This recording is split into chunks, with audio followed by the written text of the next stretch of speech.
இந்த கதைய வெறும் கதையா கேட்காம, உங்க வாழ்க்கையில செயல்படுத்துறதுக்கு முயற்சி செய்யுங்க. வணக்கம் and welcome to JD Tamil stories.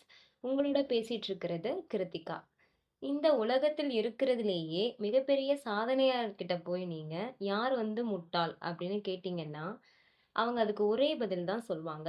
"தன்னோட நேரத்த சரியா பயன்படுத்தாதவன் தான்" அப்படின்னு. அத வலியுறுத்த மாதிரியான கதை தான் இது. ஒரு ஊர்ல அப்பாவும் ஒரு மகனும் இருந்தாங்க. அந்த அப்பா ஒரு தொழிலதிபர். அவர பொறுத்தவரைக்கும் நேரம் அப்படிங்கிறது முக்கியமான ஒண்ணு. ஆனா, நேரத்தோட முக்கியத்துவம் அந்த பையனுக்கு கொஞ்சம் கூட புரியல. தன்னோட நேரத்த எப்போதும் வீணாக்கிட்டே இருந்தான். தன்னோட பையனுக்கு நேரத்தோட முக்கியத்துவம் எப்படியாவது புரிய வைக்கணும் அப்படின்னு நெனச்சாரு. அவரால முடிஞ்ச அளவுக்கு நிறைய அறிவுரைகள் சொன்னாரு. ஆனா, அவன் கேட்கிற மாதிரியே தெரியல. அவனுக்கு புரிய வைக்கணும்னா, புதிய யுக்திய தான் கையாளணும் அப்படின்னு நெனச்சாரு. ஒரு நாள் அவரோட அப்பா தன்னோட கார்ல உட்கார வச்சு ஒரு கோயிலுக்கு கூட்டிட்டு போனாரு. அந்த கோவில்ல எப்போதுமே நெறைய பேர் உட்கார்ந்து பிச்சை எடுத்துட்டு இருப்பாங்க. அந்த அப்பா அங்க உட்கார்ந்துட்டு இருந்த 4 பிச்சைக்காரங்கள கூப்பிட்டு ஆளாளுக்கு ஒரு கட்டு பணத்த குடுத்தாரு. நம்ம கேட்டா ரூ. 1 கூட குடுக்க மாட்டாரு. ஆனா இப்ப இவங்களுக்கு இவ்ளோ பணத்த வாரி வழங்குறாரேன்னு நெனச்சுக்கிட்டான் அந்த பையன். அப்பாவுக்கு அந்த பையன் முகத்த பார்த்த உடனே என்ன நினைக்கிறான்னு புரிஞ்சுது. ஆனாலும் அவனுக்கு எந்த பதிலும் சொல்லல. அவன கூட்டிக்கிட்டு வீட்டுக்கு போயிட்டாரு. சரியா 2 வருஷம் முடிஞ்சுது. அந்த அப்பாவும் மறுபடியும் அதே கோவிலுக்கு கூட்டிட்டு போனாரு. 2 வருஷம் முன்னாடி பணம் கொடுத்தாரு இல்லையா? அதில் ஒரு பிச்சைக்காரன் அதே இடத்துல போய் உட்கார்ந்துட்டு இருந்தான். இந்த அப்பா அவன்கிட்ட போய் கேட்டாரு, "உனக்கு என்ன ஞாபகம் இருக்கா? நான் உனக்கு 2 வருஷம் முன்னாடி நெறைய காசு குடுத்தேனே! அந்த காசெல்லாம் நீ என்ன பண்ணுன? மறுபடியும் இங்கேயே வந்து உட்கார்ந்துட்டு இருக்க" அப்படின்னு. "நீங்க நெறைய பணம் குடுத்தீங்க. ஆனா, அவ்ளோ பணத்த என்ன பண்றதுன்னு எனக்கு தெரியல. 6 மாசத்துக்கு பிச்சை எடுக்கவே இல்ல. அந்த பணத்த வச்சு சாப்பிட்டுட்டு சந்தோஷமா இருந்தேன். 6 மாசம் முடிஞ்ச உடனேயே பணம் எல்லாமே காலியாயிடுச்சு. மறுபடியும் இங்க வந்து உட்கார்ந்துட்டேன்" அப்படின்னான். அந்த அப்பா அவன்கிட்ட கேட்டாரு, "இன்னும் நான் உன் பக்கத்துல 3 பேர் உட்கார்ந்திருந்தாங்கல்ல, அவங்க எங்க?" அப்படின்னு சொல்லி கேட்டாரு.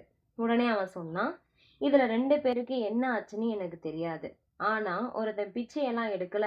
எதுத்தாப்புல ஒரு பழக்கடை தெரியுது பாருங்க, அந்த பழக்கடையே அவனோடது தான்" அப்படின்னு சொன்னான்.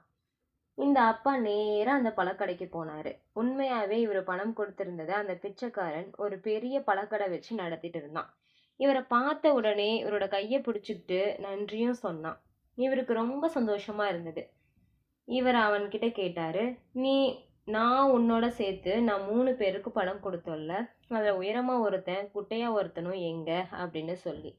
அதுக்கு அந்த பழக்கடைக்காரர் சொன்னாரு, "கொஞ்ச நேரம் நீங்க இப்படியே போனீங்கன்னா ஒரு கும்பல் உட்கார்ந்துட்டு இருக்கும். விளையாடிட்டு இருப்பாங்க. நீங்க கொடுத்த மொத்த பணத்தையும் அவங்க 2 பேரும் சூதாட்ட கும்பல் கிட்ட தான் கொண்டு போய் குடுத்தாங்க. கொஞ்சம் விளையாடின உடனே கொஞ்ச நேரத்துல நிறைய பணம் கிடைச்சது. நிறைய விளையாடணும்னு ஆசையும் வந்துச்சு.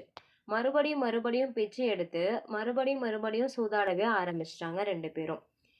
இப்ப அந்த பக்கம் போனீங்கன்னா அவங்கள பார்க்கலாம். காலையில நல்லா பிச்சை எடுத்துட்டு சாயங்காலம் அங்க போய் 2 பேரும் சூதாடுவாங்க. நீங்க அந்த பணத்த குடுத்ததுக்கு குடுக்காமலே இருந்திருக்கலாம்னு பல நேரம் தோணும்."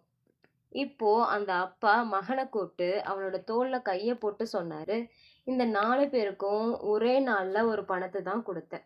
இதுல ஒருத்தன் அந்த பணத்த வச்சு என்ன பண்ணணும்னு கூட தெரியாம 2 வருஷம் முன்னாடி எப்படி இருந்தானோ அதே நிலையிலேயே இப்ப இருக்கான். இன்னும் 2 பேர் அதே பணத்தால சூதாட்டத்துக்கு அடிமையாகி தான் ஏற்கனவே இருந்ததை விட மோசமான நிலையில இருக்கான். ஒரே ஒருத்தன் மட்டும் தான் மிக சரியா பயன்படுத்தி எல்லோருமே பாராட்டுற அளவுக்கு உயர்ந்திருக்கான். இதுக்கு காரணம் என்ன? நான் கொடுத்த பணத்தை வெறும் பணமா பார்க்கல, முதலீடா பார்த்தான். அதனால தான் அந்த பணம் அவனுக்கு நல்ல எதிர்காலத்தை கொடுத்திருக்கு. பணத்தை எல்லாமே ஒரு பக்கம் வச்சுடு. நமக்கு கொடுக்கப்படுற நேரம் அப்படிங்கிறது பணத்தை விடவும் அதிக மதிப்பு வாய்ந்தது. நம்ம நினைச்சா நேரத்தை மொத்தமா வீணாக்கிடவும் முடியும். அந்த நேரத்தையும் வீணாக்கி நம்ம ஆரோக்கியத்தையும் சேர்த்து கெடுத்துக்கவும் முடியும்.